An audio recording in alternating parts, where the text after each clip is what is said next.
النهارده فيديو جديد. ما تنساش تعمل لايك وسبسكرايب وشير عشان تشوف كل فيديو. النهارده هنعمل فيديو ازاي تعمل الدش بأسهل طريقة. اول حاجة هتجيب بيستون ونحطه بالشكل ده.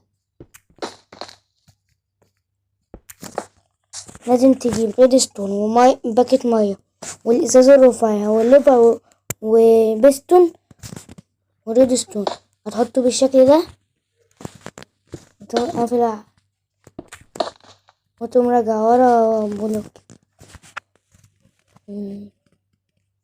بلوكتين كمان كده عشان يقفل ويعمل مية. وهتحط الريدستون بالطريقة دي كده. واهم حاجة ان الريدستون يبقى جاي عليه كده. ثانية.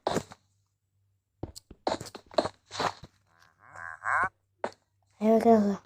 تحط الريدستون على البيستون عشان يعرف يشتغل. وبعدين في المكان اللي انت حاطط فيه الريدستون هتحط عليه الليفر.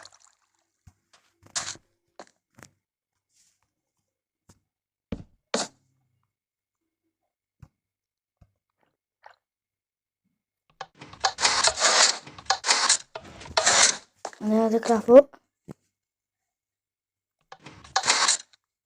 هتبقى قافله. حط كده بلوكة هنا وتحط مية هنا. لو فتحت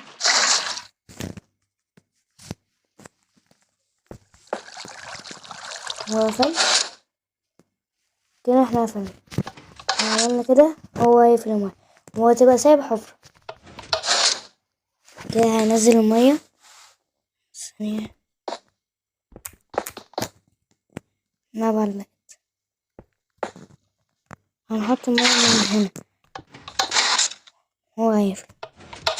بعدين ننزل المية وبس كده.